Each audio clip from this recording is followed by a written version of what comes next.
1 2 1 2. All right, cool, cool. And okay, so yeah,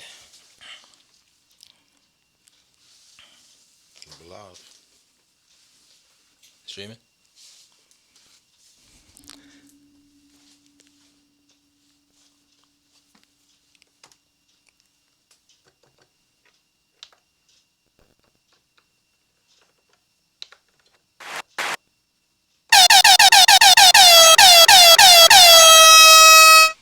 One two one two. We're back at it again. This is VIGGA Radio. I'm your host, Sean Conn. I do have Elus the Kindgenius with me. I was about to say, you going to say co-host today? But Or you know what I mean? I'm saying I got the Elus with me. You know what I'm saying? The cut. We warming up for the co-host. He's with me, but we still warming that up. But this is VIGGA Radio. As you know, we interview people that are very intelligent, getting goals accomplished.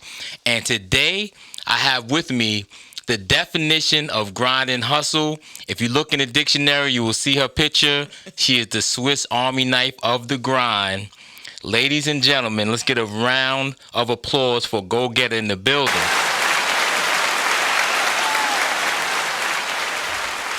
So, Been a minute, family. yes. It has. It has. How are you doing, first and foremost? Great. I'm doing great. Can't complain. Okay, that's incredible.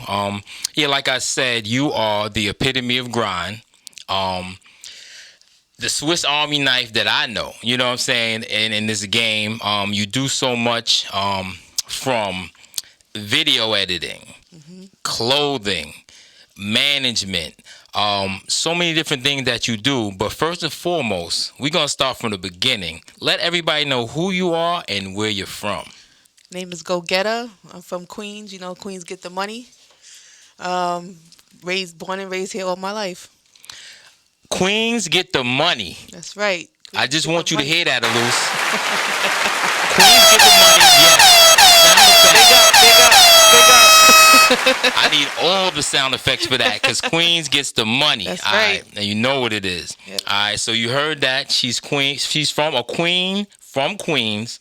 So you know it's about the grind and it's about making it happen. That's right. All right, so let me ask you this now. This is my question. Because you do so many things in the entertainment field, branding, marketing, you're a boss, you know. Of course, you got your brand on now. Yeah. But let's take it back to the beginning. And growing up in Queens, what was it like? And also, when did you get to hear hip-hop and start to fall in love with music as a whole? Wow. So growing up in Queens was fun, you know, a lot of community. People were very close in the neighborhood. I had like older guys that were like my uncle that always looked out for me. Couldn't leave a corner without somebody asking me where I was. So it was very tight-knit community. Music has always been in my life. My dad played music. You know, we always had parties and barbecues, and it was always the center of everything. So I've been exposed to a lot of different music, hip-hop being one of them. Okay. So when you say a lot of different music, because, you know, me, myself as well, I'm a big fan of, like, the Bee Gees, Michael McDonald. You know, a lot of times people wouldn't realize as a hip-hop artist or whatever you may say that we are into that music as well. So what kind of music did you come up on? Like, what did you listen to? I listened to Aretha Franklin, Shaka Khan, Hall & Oates, Pat Benatar, Run DMC. It was just a whole across the board, you know. Okay. It wasn't really one particular genre. You know, whatever was there, we heard. You know, and back then, you know, we didn't have a lot of hip hop on the TV really, so we was watching a lot of the pop music. True. And Yeah. like stuff like Z100 and all those stations, so they had a good mix of stuff. And, you know, similar wise, I, listen to those, especially Paul Hall & Oates is one of my favorites as well. You know what I mean? Hall & Oates. So now let's fast forward a little bit and let's talk about when you started. Of course, you had the love for music, but when was it that you said, you know what, let me try to do something besides just listening to music? What was your first experience in the culture outside of just listening to it? So that happened probably about I would say 10 years ago when I really got involved. Maybe a little more than 10 years ago when I really got involved. And it really kind of it fell on my lap, so to speak. I do love music, but it was the business side of it that gravitated me more to it. So I kind of, you know, I met Mr. Shah, and he was starting, Chi-Town Entertainment, or he had his own company.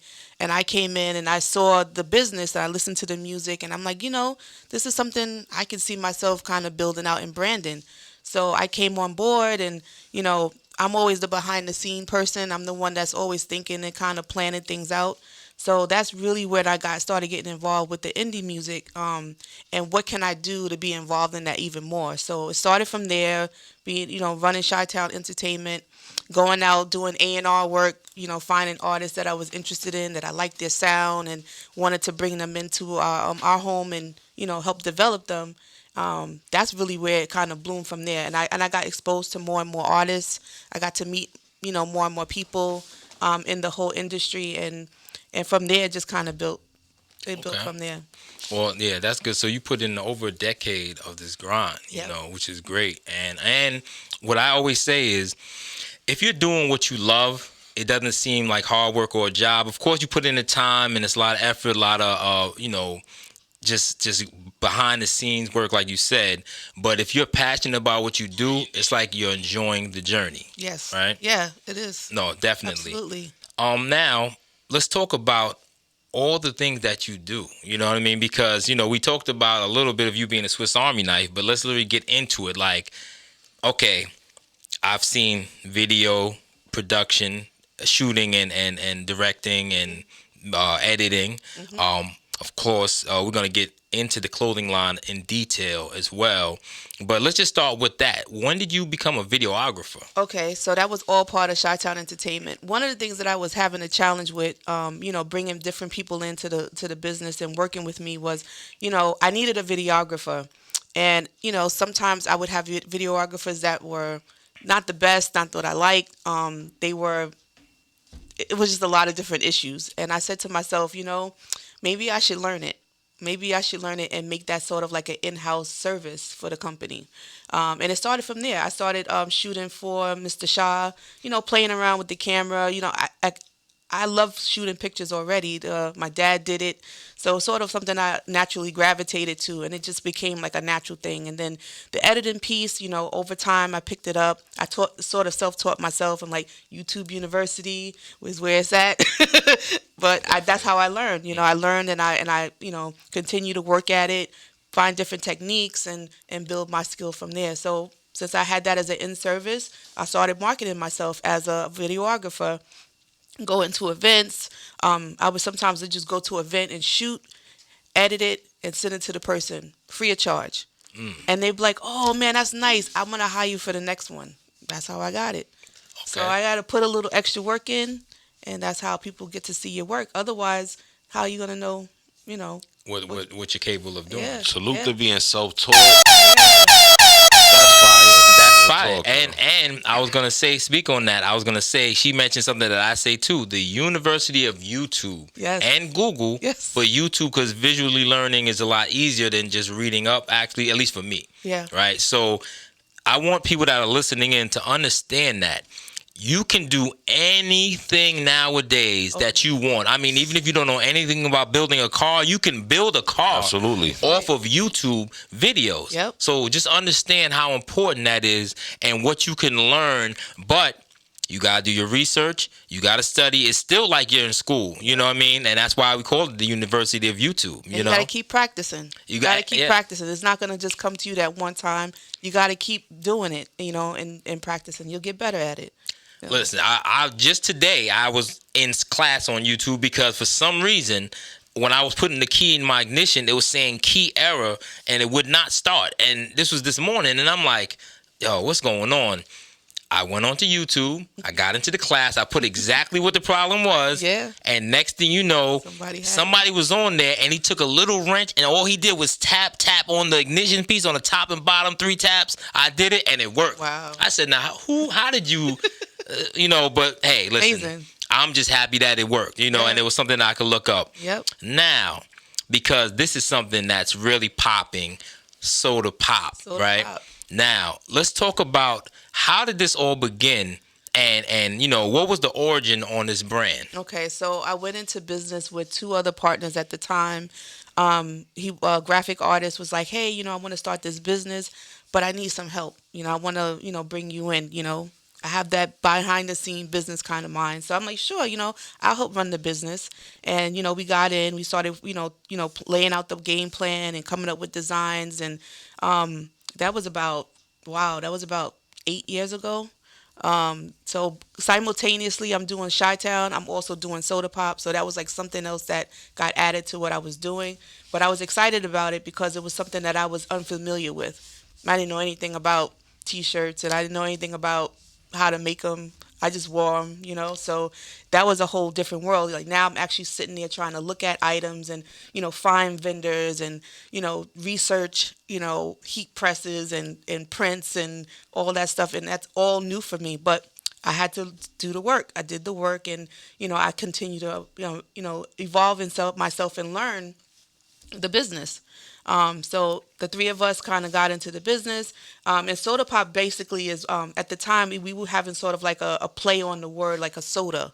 We had different flavors and what popped. The prints was supposed to pop and blow, and it kind of drew attention to the person that was wearing it. And so from there, we kept it as Soduhpop. But, now, we kind of changed it up a little bit. It's not so much as a soda aspect of it. It's more of the designs that pop, the designs that stand out. When you walk down the street, you're like, whoa, what's that? Because our designs really do pop out. That's hot. No, they really do, and I've seen the morphing into a bigger thing besides just like you said, just the Soduhpop thing. Yeah. Like you have themes. You have a lot of themes with the clothing. Yeah. With the kings and the queens, you big up our people. You have a lot of messages in the clothing. So talk a little bit about some of that, like how it evolved just from the Soduhpop and the dope graphic art. Sometimes the little animal, the bear thing, or different things. The panda, the panda bear, and how you emerge into these statements, these powerful statements. So we started off with, some designs. Panda is our mascot. That kind of is our little symbol. When you see the panda, that's us. We wanted to have designs that represented us as a people. It was just T-shirts mostly. Then we evolved to hoodies and crews. Then we got into joggers, and then we got into, then I wanted to say, you know what, our women are the best shoppers, right? So I want to say, what can I do to kind of evolve that and make a bigger collection for them? So then I started finding more women's apparel and things that I know that I would like to wear and put it out there for other women to wear. So we have different collections. We have them themed, like we had the borough collection. We wanted to represent the borough. That's where we're from. We're from New York, so we wanted to make sure we had represented the boroughs. We do the Black Pride collection, which is very, very important to me. I wear it all year round and not just on February. Yeah. Black History is all year. Yeah. It's all year round. But, I wanted to get more into that. What can I put out there that represents us as a Black-owned business, and people can see that and be like, oh, okay, that's Soduhpop. I personally own the design. I can't fit it no more, though. It's shrunk. But the Intelligent, Black, and Gifted, it was a shirt you guys had. Oh, the Black, Smart, Talented? Yeah. Did it shrink or something? I mean, it shrunk. Okay, that's you gonna say my shirt shrink? Yeah, it shrunk. I'm not running with that because I don't know, man. You sure? Because even I have stuff. I'm not ashamed to say I need to drop like 25 pounds right about now. You know what I mean? And one of my suits, actually, the first episode, that 3-piece suit I wore was feeling very different in the stomach area. You know what I'm saying? So let's just say maybe the soda didn't pop, maybe your stomach popped. It could be. Could be. Listen, that's what happened to me. I'm keeping it a buck. Yeah, you know what I'm saying? Yeah. Because I don't think it's shrinking. I think we're growing. It happens. It happens, man. It's life. You know what I'm saying? Let's just face reality. It happens. You know what I'm saying? I feel like I just had an intervention. It's okay. I'm 1-2. We both in the same class. You know what I mean? It's time to get fit. Yeah. So now, so got the Soduhpop. It's doing very well. Now let me ask you, what else do you see yourself doing? Because you do so much. You do so much already. But is there any other passions that you have that you haven't touched on yet that you're looking into doing? I have some things in the works. I think I'm always about building companies, and I want to see. I want to be able to do more. So I try to play off of what I currently have and build on that. So the BGA, which is the Bearded Gentlemen Association collection, which is started off as a Soduhpop T-shirt. Then it kind of expanded to, well, what else can we give the bearded men? All right, well, let's talk about what kind of men was it? The bearded men. Yeah, the bearded. Don't come men. at me, Cole. Chill out, son. Listen, away this episode. It's all right. I do like beards. I like beards a lot. Listen, it's my father's fault. it's all right. It's all right. But once you said that brand, I was like, yo, that is a fly brand. I do like it. You know what I mean? And look, I put the camera on us too. I represent it. Well, you know what I'm saying? Yes. Baby face, I try my best, you know what I mean? You got a mustache or something. Yeah, at least you got the mustache. That's the only thing I have. You might be part of the stash crew, Stash crew. Yeah. Stash boys. You know what I'm saying? I like that. Yeah, that's a crew. good idea. Stash crew. Stash crew. See, look, I like you know what I mean? that. Look at that. I like that. I'm always looking out for my Vigga. You feel what I'm saying? I got to make sure. Right, if you But see something like that, I might get you a shirt. I might give you a shirt. yeah, that, listen. fire. You know what I'm saying? that's hot. Get the Yeah, stash crew stash popping. crew. There you go. See, now you fit in. Now you part of the family. Yeah, you'll be a part of it then. But let's touch more on that. When did you come up with the concept of that? Because that's really dope. You know what I mean? And you know, beards are all the rave nowadays, even more than before it seems to be. So how did that come about? So it started with the shirt. We got the T-shirt design. We were actually, we had a original mock-up of it. It wasn't really popping that well, and we had to like redesign it. And I said, I think we should keep that. I really think we should keep it. And I think I can make some sales on it. And then, Sha decided, Sha's my partner, by the way, and he helps me a lot with Soduhpop. He said, let me redesign it. He redesigned it. And I'm like, oh, this is really nice. And he said, well, let's make a collection. We started making a collection within Soduhpop, and then we said, well, let's kind of branch out. Now that we have this beard shirts, let's focus on the beard oils. The beard sprays and soaps and stuff, and what the guys need to take care of their beard. We looked at I like cigars. We kind of tied in beards and cigars together. So so we started figuring out what can we do to support the as gifts for men. So we came up with the BGA box. So a woman can purchase this box. It comes with a shirt.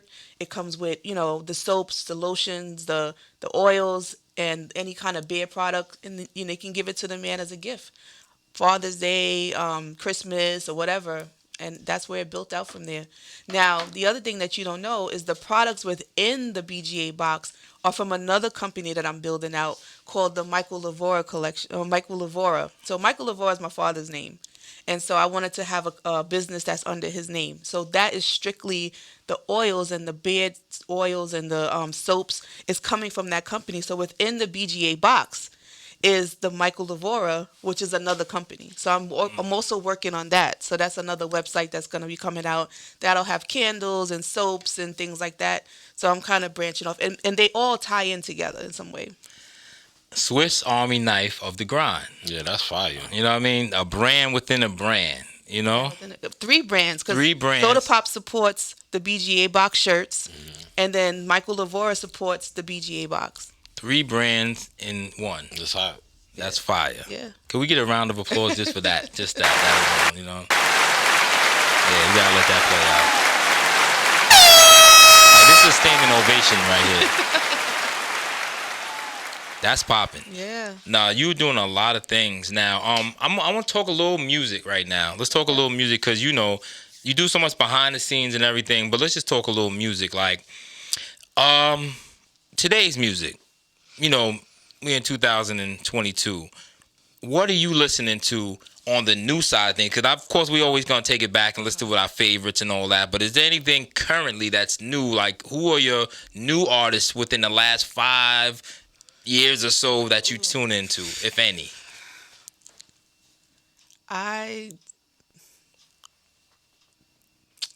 Who did I listen to recently? Summer Walker. Summer Walker, okay. I could rock with her a little bit. I try to stay away from her issues on Instagram, but Yeah. other than that, the music is good. Yeah. The music is good. I still like, I love hip hop, but I also like that R&B, that soulful kind of music. So I would say her. I know there's somebody else. I just can't. Well, you think of- said the name, her. What do you think about her? Oh, that's Yeah, another her. one. Yeah, because when you said her, I thought you was about to say Yeah, her. her is another one. Shout, Yeah, she's one of mine. another She's like a female Prince right now to me Yeah. with her ability to play all all the instruments and do what she do. So I love her. Yeah. Shout out to Jeff Robinson, her manager, who also managed Alicia Keys and VIGGA Entertainment. Okay. Shout out to them. You know, I got a story about that. Yeah, I was gonna say, you gonna tell the story? I don't know if you tell the story. Maybe not now. Maybe not now, but shout out to Jeff Robinson. For a minute. Nah. Shout out to Jeff Robinson, MBK. You know what I mean? I'll talk about that story. But of course, he brought Alicia Keys out and her out as well. So I give him a lot of props because I haven't seen many managers in this game come out with two mega stars and they're like 20 years apart. Right. You know what I mean? So and doing well. And like, both doing. I mean, Grammys. They. Incredible, you know. So shout out to Jeff Robinson, shout out to MBK Entertainment. But any other artists, you know, because I got a few I'll name once you go through yours, because you know we're talking music now. Yeah. See, I didn't think you was gonna ask me about music. Oh yeah, I gotta flip it up. You know, this is VIGGA Radio. We're gonna have these intelligent conversations on everything. Gosh, who else? I mean, don't get me wrong. It's not that much that I listen to either. Don't get me wrong. But while you're thinking of it, let me. You gotta get that jumpity music in here. Word up there. Yeah, no, because it's see that lets you know the quality is not the same. It's nothing like it used to be. I was gonna give you a bunch of you know. From the yeah, we gonna talk on past too. I can roll those. No, those come easy. You could come with 20 out of easy that. But when we say today, it is a scratch your head moment. You know, one group that I will say at first wasn't really feeling them. They've been out for quite a while now, but now I really get them, and that's Migos. Like I really get them now. I understand them because somebody had to tell me you got to really listen to what they're saying. You know, they all have their own styles, but they're actually really saying some dope stuff. And I'm not going to say they created this style, even though they say that, because they didn't. There's many groups in the past that had the deliveries in such ways. But Migos, I'm really, like, them and Jim Jones got the record now. That's a Chicago birth style.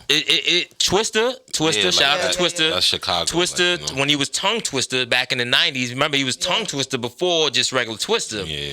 He was one of the originators of that, and also don't forget Cleveland, Bone Thugs and Harmony, Bone Thugs as well. With the vocal rapping, like this is because remember they take a little bit. Definitely the fathers of all this auto tune and all that. Oh, no. It was before the tune, but they can really harmonize. Yeah. You know, but as far as new people, I'll say the last 10 years I'll give. Because Drake is past that. And plus, Drake to me is one of the greatest of all time at this point. I don't care what no one says. Because statistically, if you look at the numbers, he got more number ones than any other rapper, real talk, and hits consistently. And as much as I love like Jay-Z and other people, but he's outdoing them. And his range is clear as ever. And it's continuous, so you cannot front. I don't care if you talk about he's light skinned and soft and whatever you want to say. Don't mean nothing, because in the end of the day, this man makes incredible music. Yeah, he does. And even if you want to say, oh, he gets help, right? All of them get help in the studio. Not saying no one's sitting there writing your rhymes for you, but everyone is getting some type of creative help in the studio. It's just part of the process. I like how you added that, because I was about to be like, Nas don't get help. It's some sort of help. When you added that, yeah. Because I don't get no writing help, but thanks to your cousin, for the first time. Oh, you're gonna say it on the air now? I am gonna say it on the air. My most streaming song, VIGGA Vibes, I gotta give props to Heat, because he was in the studio, had the verses and everything, and I said, Heat, I'm trying to get a chorus for this joint. What you thinking? He went in the booth and freestyled the whole harmony of it. All I had to do was write the lyrics to the harmony he made, because that's not even, I would have never thought of nothing like that. Yeah, that's like, I've even been in the studio with artists and they're recording, and I'll hear something, I'm like, I don't like how that sounds, and that conversation is essential, because otherwise you miss opportunity. So you're making it for the people. Yeah. If I hear something wrong, I'm like, hey, well, I don't like that. Don't sound right. Can you say that over? Or even the engineer will catch something. So it's like all of that. Speaking of the engineer, which I was gonna segue and shout out Elus, because he's been my engineer since 2006 or so, right? Something like that, right? 2005. Give or take a year. Put like this. A long time. I was working with some people, but in 2005, you did engineer me for the first time when we did a collab record. Yeah. So we gonna say 2005 it started, but it officially 2006 is when it really kicked off consistently. Yeah, you're right. So I'm gonna give him props, because he's like a coach in the studio. No, he gotta give himself a round of applause. Yeah. You know what I'm saying?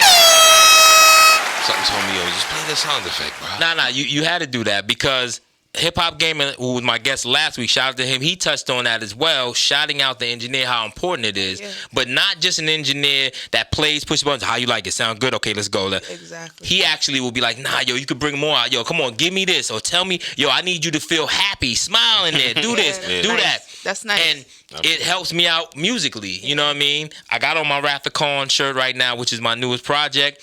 Elus actually produced 2 records on it and engineered. And I went in Harlem Studios and you know, did most of the work there. You know what I mean? Absolutely. So I just wanted to make sure that we do give props to the engineers. You know, I'm gonna say not the engineers who are also producers, not just saying making music, but helping produce the record. Exactly. You know what I mean? Sonically, ideas, little things of that nature. Because besides Heat helping me with that one chorus, usually I'm just doing whatever I do myself, and I have Elus and me and him just do it. But shout out to Heat because not for nothing, the project that me and Elus did called Conn and the Genius. You know, that song is the most streamed song I've ever had. I tapped into some type of youthful sound. It was auto-tuned. I was against it. He was like, just try it. Session too. I'm not a fan of auto-tune either. I'm not a fan of it. I wasn't a fan of it, but Elus was like, yo, trust me, just try it. Just do this. And next thing you know, it's a challenge and it's this and all this happening. So you never know. Sometimes you got to experiment. What it is frequency. Remember like the old radio dials? You could turn the dial. 97.2 might be static. Yeah. Because it's 97.1. It's frequency. So over the years, the frequency just adjusted a little bit. So tapping into their frequency, that'll just get you, attracted to them. And then they'll respect more of what you do. Got it. You know what I mean? Word. Now, we did talk about some new. I know it's hard because it's going to be hard to try to figure some people out. You know, offhand, like I said, who I said, I'm not too much more. But now we're going to take it back because it's not too much now. It isn't. It's just not. You know what I mean? Not for me, not for you. Maybe you because you engineer all the young artists and possibly. I mean, she got more work to do, but Mooney Love. You know what I mean? Mooney Love? Yeah, she's a songwriter, hours and hours. She did the Hours and Hours joint. Oh, that's okay. She's been a writer behind the scenes for a while, so she's just now birthing. But I like her story, and I like what I'm hearing so far. I think she might be dope. Does she have an album out, or she just has that single? Just the single right now. Okay. That's her first breakthrough as an artist. Oh, she's kind of like on the Neo thing, where she used to write all the time. Neo, Jill Scott, exactly. Like behind the scenes with it. Like, Well, shout out to her because I do like that song, and I do see that it's going viral on TikTok, and everybody's doing videos, changing their looks and doing whatever. You know, I see it going crazy. But let's get into the classics or the past music. Right? You have to give the credit. So now let's talk 90s and beyond, because the 90s was the golden era of all types of music, from hip hop to R&B. It seemed like even pop. Yeah, even pop. Yep. Everything seemed to be at its pinnacle in the 90s. So who are some of your favorite artists on the pop level, hip hop level, and R&B level from the 90s? Okay, so I would say I used to like D-Light. That's kind of like pop in the 90s.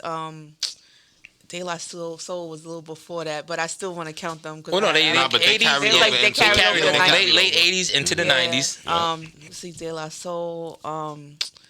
LL Cool J was big back in that time. Oh yeah, he's like 3 generations. Yeah. He's three decades. So gotta give him props. Who else?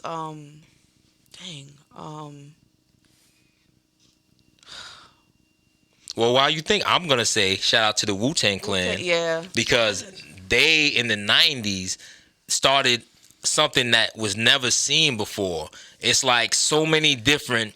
Even our group TRIBORO is like sons of Wu-Tang because we merged from different places and formed. So shout out to Wu-Tang Clan.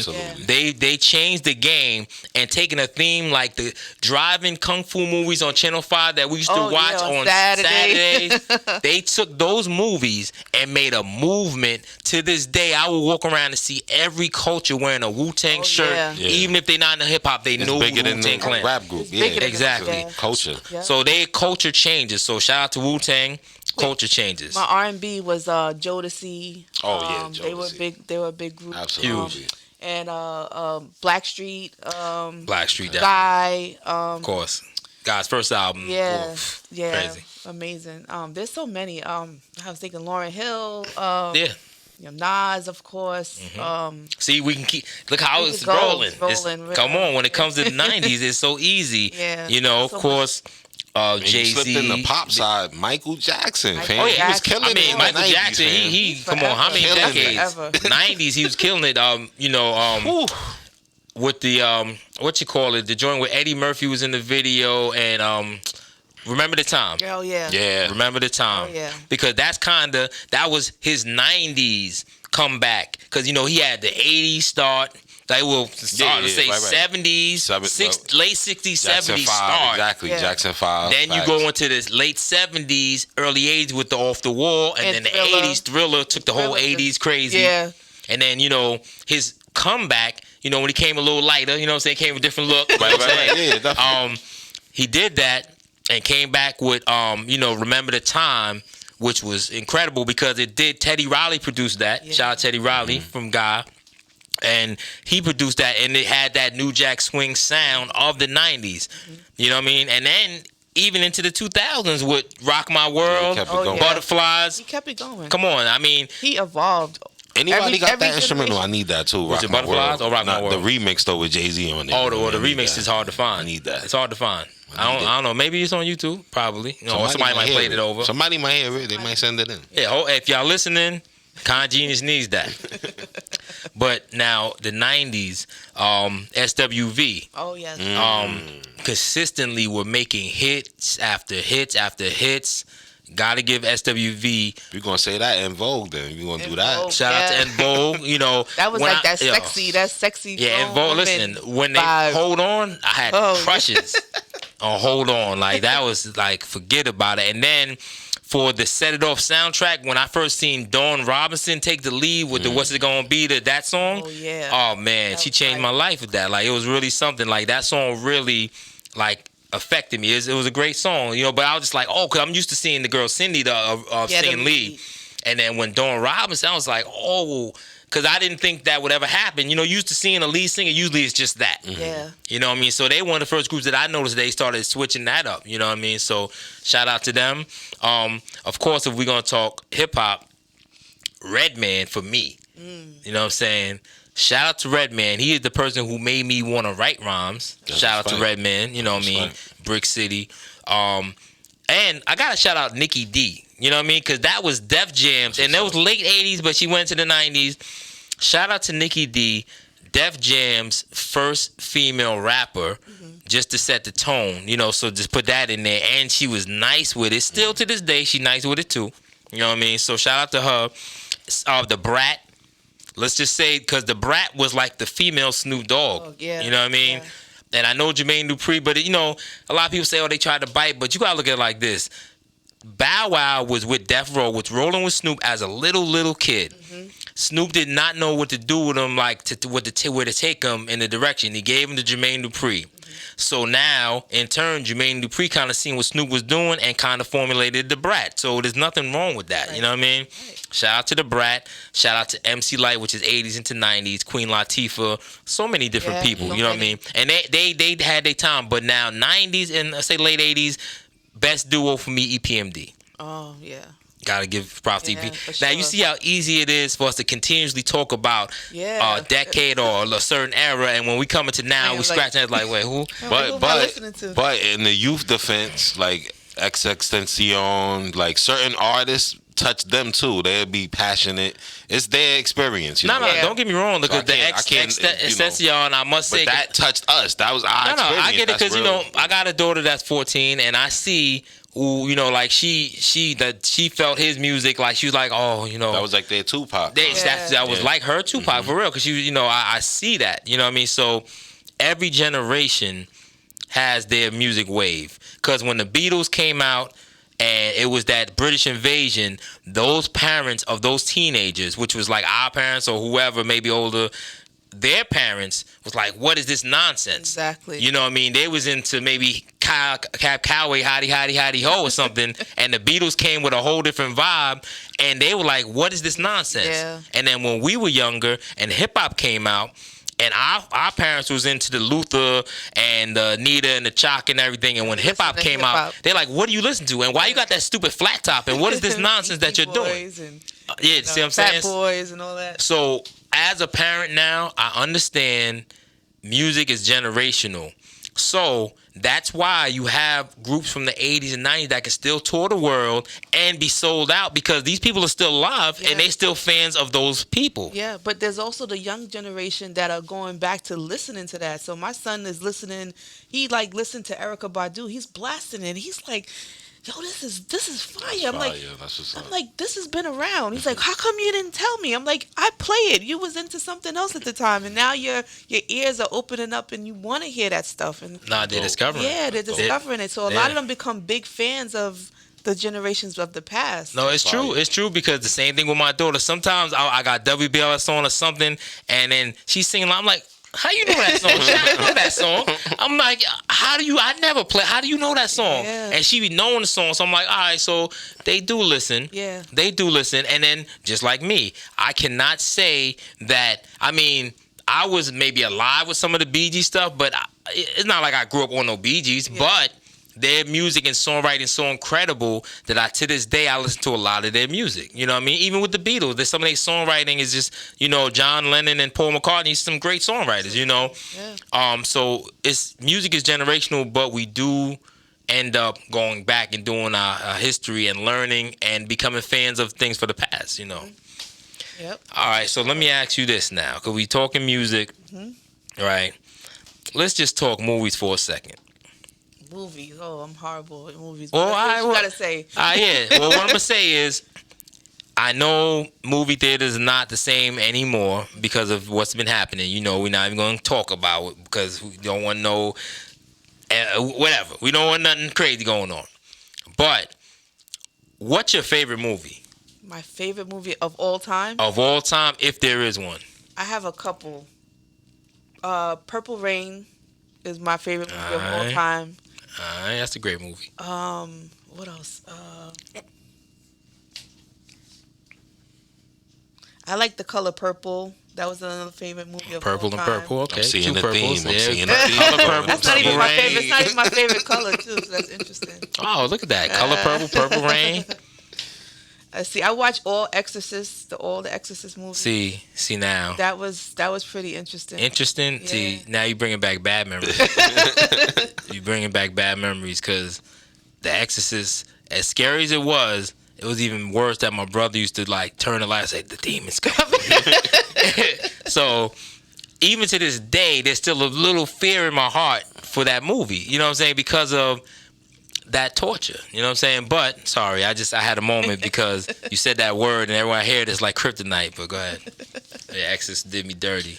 What else? I mean, are you talking about in like the 80s, 90s? Any, it could be a movie from the past. It could be Gone with the Wind or something, whatever. No, I love I like Avengers. I like those kind of. Oh, right. Batman. Shout out to the MCU and the DCEU, Yeah. Sony, all the companies that have brought my favorite genre of comic books